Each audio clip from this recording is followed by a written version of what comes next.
Hello students, welcome to VV Lakshmi classes. మనం inter first year మ్యాథమెటిక్స్లో chapter 10 అయినటువంటి conic sections నేర్చుకుంటున్నాం కదా.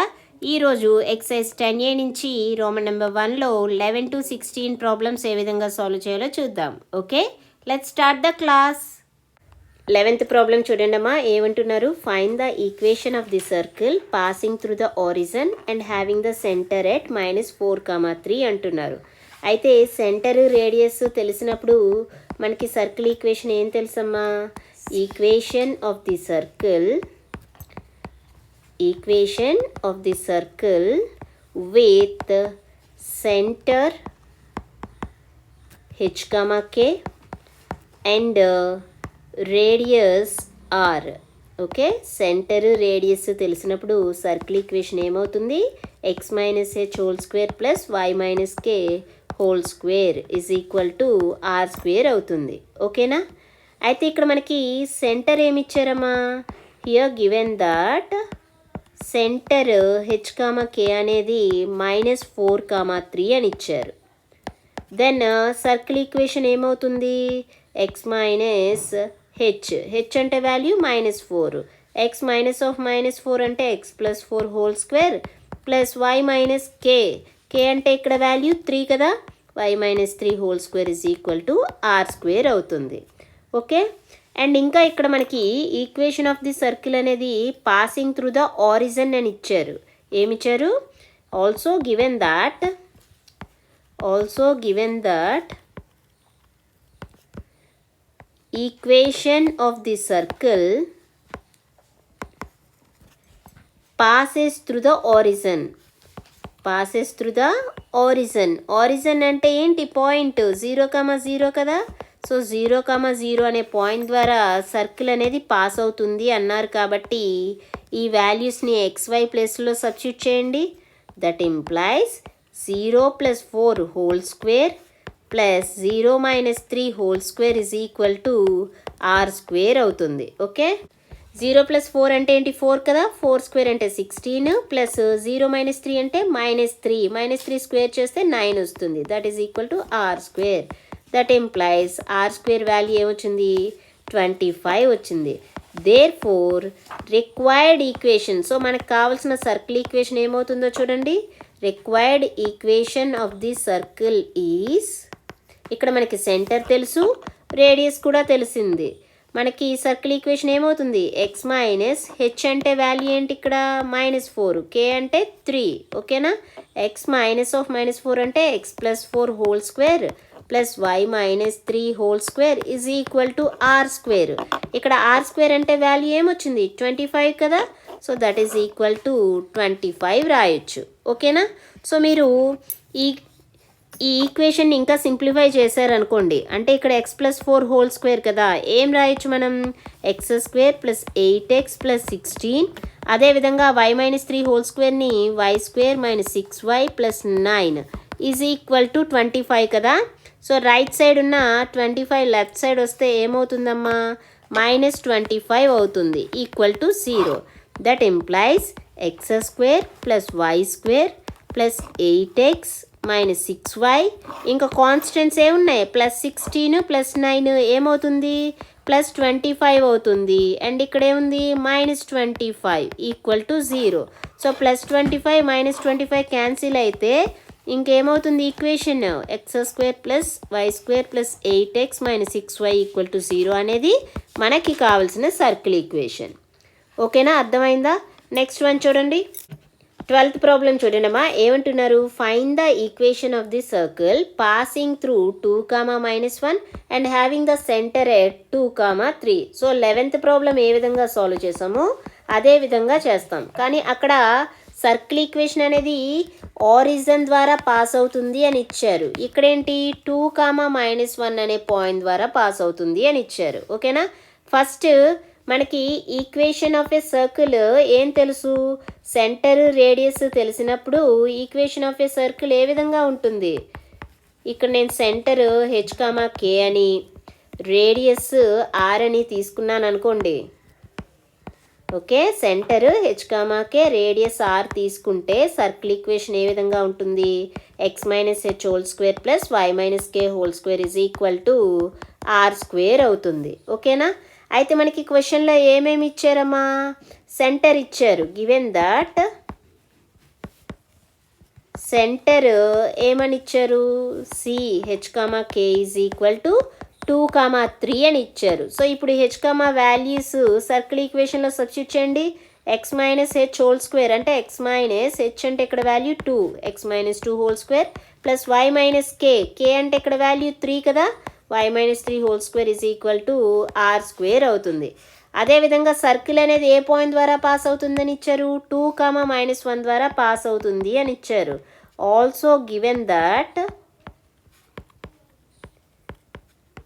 equation of the circle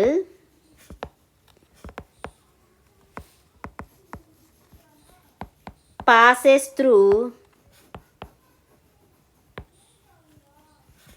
2, -1.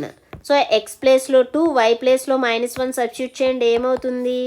2 - 2 whole square plus -1 - 3 whole square is equal to r square. 2 - 2 అంటే వాల్యూ ఏంటి? 0. 0 square అంటే 0 ప్లస్ -1 - 3 అంటే ఏమవుతుంది? -4 కదా, -4 స్క్వేర్ చేస్తే 16 is equal to r square. That implies r square equal to 16 అయింది. సో ఇక్కడ హెచ్ కామా వాల్యూస్ తెలిసి ఆర్ వాల్యూ కూడా తెలుస్తుంది కాబట్టి required equation of a circle, required equation of circle is ఏమవుతుంది? ఎక్స్ మైనస్ హెచ్, హెచ్ అంటే వాల్యూ ఏంటి ఇక్కడ? 2, కే అంటే 3 కదా, so x minus 2 whole square plus y minus 3 whole square is equal to r square. Are square అంటే ఇక్కడ value ఏంటి? 16. సింప్లిఫై చేయండి. ఏమవుతుంది?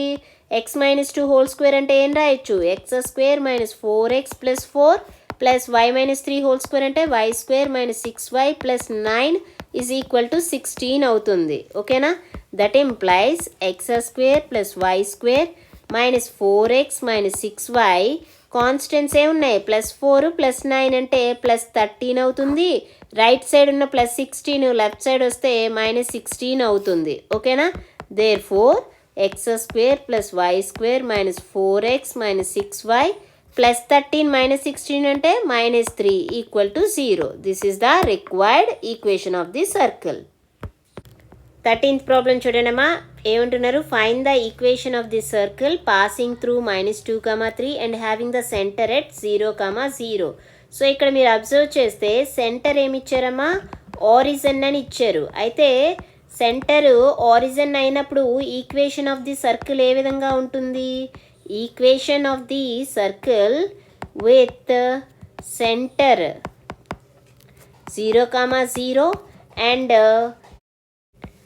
రేడియస్ ఆర్ అయినప్పుడు సర్కిల్ ఈక్వేషన్ ఏ విధంగా ఉంటుందంటే x square plus y square is equal to r square అవుతుంది.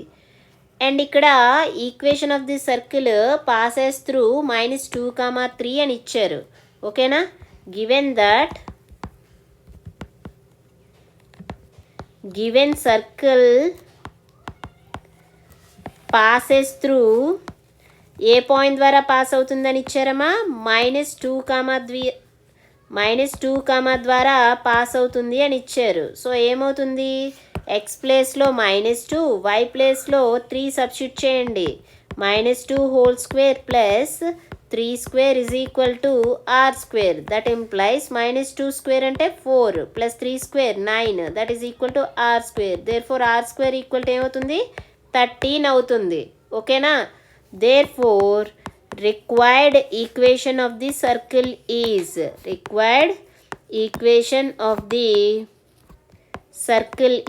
ఏమవుతుంది? సర్కిల్ ఈక్వేషన్ ఆరిజిన్ ద్వారా పాస్ అవుతుంది కాబట్టి x square plus y square equal to r square అవుతుంది. ఇక్కడ ఆర్ స్క్వేర్ అంటే వాల్యూ ఏం తెలుసు? 13. So x square plus y square is equal to 13 is the required circle equation. ఓకేనా? నెక్స్ట్ ప్రాబ్లం చూడండి. 14th ప్రాబ్లం చూడనమ్మా. ఏమంటున్నారు? Find the equation of the circle passing through 3, 4 and having the centre at -3, 4 అంటున్నారమ్మా. So ముందు ఏదైతే problems చేసామో same అదే విధంగా చేయాలమ్మా. ఇక్కడ సెంటర్ ఏంటి -3,4 అని ఇచ్చారు అండ్ సర్కిల్ అనేది 3,4 ద్వారా పాస్ అవుతుందని ఇచ్చారు కదా.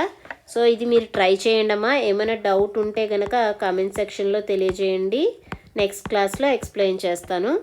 నెక్స్ట్ ప్రాబ్లం చూడండి. 15th ప్రాబ్లం చూడండమ్మా. ఏమంటున్నారు? Find the value of A if 2x² + ay² - 3x + 2y - 1 = 0 represents a circle and also find its radius అంటున్నారు. ఓకే, సో ఇక్కడ ఏమి ఇచ్చారంటే అమ్మా, given that 2x² + ay² - 3x + 2y - 1 = 0 represents a circle. ఓకేనా, equation అనేది సర్కిల్ని represent చేస్తుంది అని ఇచ్చారు. సో సర్కిల్ ఈక్వేషన్లో ఎప్పుడూ కూడా x² యొక్క కోఎఫిషియంటు y² కోఎఫిషియంటు సేమ్ ఉంటాయమ్మా. x² coefficient is equal to y² coefficient అవుతుంది. అయితే ఇక్కడ x² కోఎఫిషియంట్ ఏముందమ్మా? ఇక్కడ x² యొక్క కోఎఫిషియంట్ 2 ఉంది, y² కోఎఫిషియంట్ a ఉంది. అంటే ఏం రాయొచ్చు? 2 = a. దేర్ఫోర్ ఏ వాల్యూ ఏమైంది? 2 అయింది. ఓకే, ఏ వాల్యూ ఫైండ్ చేసేసాం. ఇంకా ఏం ఫైండ్ చేయమంటున్నారు? రేడియస్ అనేది ఫైండ్ చేయాలి. సో మనకి సర్కిల్ ఈక్వేషన్ ఏ విధంగా ఇచ్చారమ్మా? 2x² ప్లస్ ఏ వాల్యూ ఏమొచ్చింది? 2 కదా, 2y² - 3x + 2y - 1. ఇప్పుడు నేను ఈ ఈక్వేషన్ని, మనకి సర్కిల్ ఈక్వేషన్ ఏ విధంగా తెలుసు? x - h² + y - k² = r² కదా. సో ఈ ఫామ్లోకి తీసుకొద్దాం. ఫస్ట్ ఏం చేస్తున్నానంటే ఈ ఈక్వేషన్ని 2తో డివైడ్ చేస్తున్నాను. బోత్ సైడ్స్ 2తో డివైడ్ చేస్తే ఏమవుతుంది? x² + y² - 3/2 × x + y - 1/2 = 0 అవుతుంది. ఓకేనా, దట్ ఇంప్లైస్ x టర్మ్స్ ఒక దగ్గర రాయండి. x² - 3/2 × x కదా. సో ఇక్కడ నేను 2తో మల్టిప్లై చేసి డివైడ్ చేస్తానమ్మా. ఏమవుతుంది? 2 × 3/4 × x అవుతుంది. కావాలంటే చూడండి, 2 2s 4 అయితే 3/2 x వస్తుంది. ప్లస్ ఇక్కడ ఏం చేస్తానంటే 3/4 యాడ్ చేసి సబ్ట్రాక్ట్ చేస్తాను. ఎందుకు ఈ విధంగా చేస్తున్నాను? ఇక్కడ x - h² అనే టర్మ్ తీసుకురావడం కోసం. నెక్స్ట్ ఇప్పుడు y టర్మ్స్ చూడండి. y² ప్లస్ y ఉంది కదా, ఇక్కడ కూడా 2తో మల్టిప్లై చేసి డివైడ్ చేస్తున్నాను. ప్లస్ 1/2 యాడ్ చేసి సబ్ట్రాక్ట్ చేస్తున్నాను. ఎందుకోసం? y - k² టర్మ్ తీసుకురావడం కోసం. ఇంకా ఏముంది? -1/2 = 0 ఉంది. ఓకేనా, సో ఇక్కడ మీరు అబ్జర్వ్ చేస్తే a² - 2ab + b² ఫార్ములాలో ఉంది. అంటే ఏం రాయొచ్చు? a - b² ఏమవుతుంది? x - 3/4 అండ్ అదేవిధంగా ఇక్కడ y² + 2 × 1/2 × y 1/2 అంటే a² + 2ab + b² ఫార్ములాలో ఉంది కాబట్టి y + 1/2 అని రాయొచ్చు. ఓకే, ఇంకేమున్నాయి? -3/4 ఏమవుతుంది? -9/16. రైట్ సైడ్ వెళ్తే +9/16. అండ్ ఇక్కడ -1/2 అంటే ఏమవుతుంది? -1/4.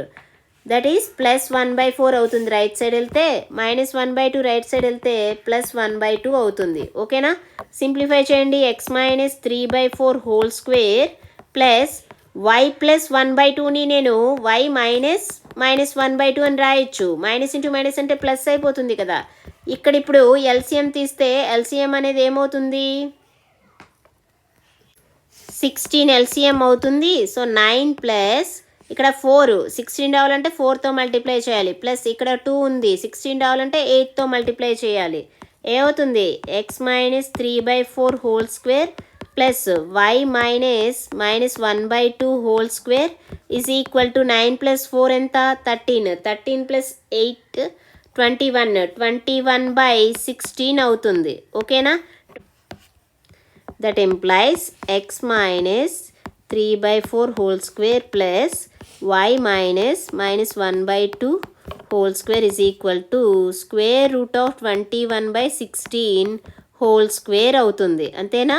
సో ఇక్కడ r ప్లేస్లో ఏముంది? √21/16. సింప్లిఫై చేస్తే √21/16 యొక్క రూట్ ఎంత? 4. Therefore radius is equal to ఏమవుతుందమ్మా √21/4 యూనిట్స్ అయింది. ఓకేనా, అర్థమైందా ఏ విధంగా చేసామో? నెక్స్ట్ ప్రాబ్లం చూడండి. 16th ప్రాబ్లం చూడండమ్మా. ఏమంటున్నారు? Find the values of a, b if ax² plus bxy plus 3y² minus 5x plus 2y minus 3 equal to 0 represents a circle. Also find the radius and centre of the circle. So ఇక్కడ మనకు ఒక equation అనేది ఇచ్చారమ్మా. ఏంటంటున్నారు? Given that ax² plus bxy plus 3y² minus 5x plus 2y minus 3 equal to 0 represents a circle. So ఈ equation అనేది సర్కిల్ని represent చేస్తుంది అని ఇచ్చారు. సో సర్కిల్ని రిప్రజెంట్ చేస్తుంది అంటే మనకేం తెలుసు? x² కోఎఫిషియంట్ y² కోఎఫిషియంట్ కూడా రెండు సేమ్ ఉంటాయని తెలుసు. x² coefficient is equal to y² coefficient అవుతుంది. సో ఇక్కడ x² కోఎఫిషియంట్ అనేది ఏ ఉందమ్మా? x² కోఎఫిషియంట్ ఏ ఉంది అండ్ y² యొక్క కోఎఫిషియంట్ 3. అయితే ఏమవుతుంది? That implies a is equal to 3 అవుతుంది. అండ్ అదేవిధంగా ఈక్వేషన్ ఆఫ్ ఏ సర్కిల్లో xy యొక్క కోఎఫిషియంట్ ఏమవుతుంది? xy కోఎఫిషియంట్ అనేది 0. ఓకేనా, xy కోఎఫిషియంట్ ఏంటి? 0. కాబట్టి ఇక్కడ b యొక్క వాల్యూ ఏమవుతుంది? 0 అవుతుంది. ఇక్కడ చూడండి xy కోఎఫిషియంట్ ఏముంది? b కదా. So b is equal to 0 అయ్యింది. Therefore equation of a circle ఏమవుతుంది? Equation of the circle is ఏమవుతుంది? ఏ వాల్యూ 3 కదా, 3x² ప్లస్ b అంటే 0xy అంటే 0 అయిపోతుంది. 3y² minus 5x plus 2y minus 3 equal to 0 అయ్యింది. అయితే మనకి ఇంకా ఏం ఫైండ్ చేయమన్నారు? రేడియస్ సెంటర్ అనేది ఫైండ్ చేయాలి. సో మనకి సర్కిల్ ఈక్వేషన్ ఏ విధంగా ఉంటుందని తెలుసు? x minus h whole square plus y minus k whole square equal to r² ఫామ్లో ఉంటుంది. ఇక్కడ h, k అనేది సెంటర్ అండ్ రేడియస్ r అని తెలుసు కదా. సో ఇప్పుడు ఈ ఈక్వేషన్ ఏదైతే ఉందో ఈక్వేషన్ని x minus h whole square plus y minus k whole square equal to r² ఫార్ములాలోకి తీసుకొద్దాం. ఓకే, ఏమవుతుంది? దట్ ఇంప్లైస్ 3తో డివైడ్ చేయండి అమ్మా. ఇక్కడ ఏదైతే ఈక్వేషన్ ఉందో ఆ ఈక్వేషన్ని 3తో డివైడ్ చేస్తే ఏమవుతుంది? x² plus y² minus 5/3 into x plus 2/3 into y minus 1 equal to 0. ఇప్పుడు ఎక్స్ టర్మ్స్ ఒక దగ్గర రాయండి. x² minus 5/3 into X. ఇప్పుడు నేను ఇక్కడ ఈ 5/3 ఇంటూ ఎక్స్ ఉంది కదా, 2తో మల్టిప్లై చేసి డివైడ్ చేస్తాను. అప్పుడు ఏమవుతుంది? 2 ఇంటూ 5/6 ఇంటూ ఎక్స్ అవుతుంది. ప్లస్ ఏం చేస్తున్నానంటే 5/6 హోల్ స్క్వేర్ యాడ్ చేసి సబ్ట్రాక్ట్ చేస్తాను. ఓకేనా, ఎందుకు ఈ విధంగా చేస్తున్నాను? x minus h whole square form తీసుకురావడం కోసం. అదేవిధంగా y టర్మ్స్ చూడండి. y² ప్లస్ 2/3 ఇంటూ వై కదా. ఇక్కడ కూడా 2తో మల్టిప్లై చేసి డివైడ్ చేస్తే కనుక ఇక్కడ ఏమొస్తుంది? 2 ఇంటూ 2/6 ఇంటూ వై. సో ఇక్కడ ఏం చేస్తున్నానంటే 2/6 హోల్ స్క్వేర్తో యాడ్ చేసి సబ్ట్రాక్ట్ చేస్తాను. ఓకేనా, మైనస్ 1 ఈక్వల్ టు 0 ఉంది. సో ఇక్కడ ఏంటి రావాలి? y minus k whole square term వస్తుంది. ఇప్పుడు మీరు ఈ టర్మ్ని అబ్జర్వ్ చేయండి. x² minus 2 into 5/6 into x plus 5/6 whole square అంటే ఏ విధంగా ఉంది? a² minus 2ab plus b² ఫార్ములాలో ఉంది కదా. a minus b whole square రాయొచ్చు. x minus 5/6 whole square. Next ఈ టర్మ్ చూడండి. y² plus 2 into 2/6 into y plus 2/6 whole square ఏ విధంగా ఉంది? a² plus 2ab into a² plus 2ab plus b² ఫార్ములాలో ఉంది కదా. అంటే ఏం రాయొచ్చు? y ప్లస్ 2/6 హోల్ స్క్వేర్ అని రాయొచ్చు. ఇంకా మిగిలిన టర్మ్స్ ఏమున్నాయమ్మా? మైనస్ 5/6 హోల్ స్క్వేర్ అంటే మైనస్ 25/36 మైనస్ 2/6 హోల్ స్క్వేర్ అంటే 4/36 మైనస్ 1 ఈక్వల్ టు 0. ఓకేనా, that implies x minus 5/6 whole square plus y plus 2/6ని మైనస్ ఆఫ్ మైనస్ 2/6 అని రాస్తాను. Whole square is equal to ఈ మైనస్ టర్మ్స్ అన్నీ రైట్ సైడ్ వెళ్తే ఏమవుతుంది? ప్లస్ టర్మ్స్ అవుతాయి. 25/36 ప్లస్ 4/36 ప్లస్ 1ని ఏ విధంగా రాయొచ్చు 36/36 అని రాయొచ్చు కదా. ఇప్పుడు ఇక్కడ ఎల్సిఎం అనేది 36 అవుతుంది కాబట్టి ఏమవుతుంది 25 + 4 + 36 వాల్యూ ఏమవుతుంది 65/36 అవుతుంది. ఓకేనా. దేర్ఫోర్ ఏమొచ్చిందమ్మా equation x - 5/6 whole square plus y - 2/6 whole square is equal to value ఏమొచ్చింది 65/36. ఓకేనా. సో ఇక్కడ ఆర్ స్క్వేర్ ఈక్వల్ టు ఏమొచ్చింది వాల్యూ 65/36 అంటే ఆర్ ఈక్వల్ టు ఏమవుతుంది √65/36 దట్ ఈస్ √65/6 అవుతుంది. రేడియస్ ఏమైంది radius is equal to √65/6 and అదేవిధంగా సెంటర్ ఏమవుతుంది సెంటర్ అంటే h, k కదా. సో ఇక్కడ h, k హెచ్ ప్లేస్లో ఏముంది హెచ్ ప్లేస్లో 5/6 ఉంది. అదేవిధంగా y - k whole square k ప్లేస్లో ఏముంది -2/6 ఉంది. సో సెంటర్ ఏమవుతుంది 5/6, -2/6 అవుతుంది. ఓకేనమ్మా అర్థమైందా. సో ఈ క్లాస్లో మనం ఏం నేర్చుకున్నామమ్మా ఎక్సైజ్ 10Aలో రోమన్ నెంబర్ 1లో 11 to 16 ప్రాబ్లమ్స్ ఏ విధంగా సాల్వ్ చేయాలో నేర్చుకున్నాం కదా. రిమైనింగ్ ప్రాబ్లమ్స్ నెక్స్ట్ క్లాస్లో నేర్చుకుందాం. ఈ క్లాస్ మీకు నచ్చినట్లయితే like, share, subscribe. Thank you for watching. Keep learning.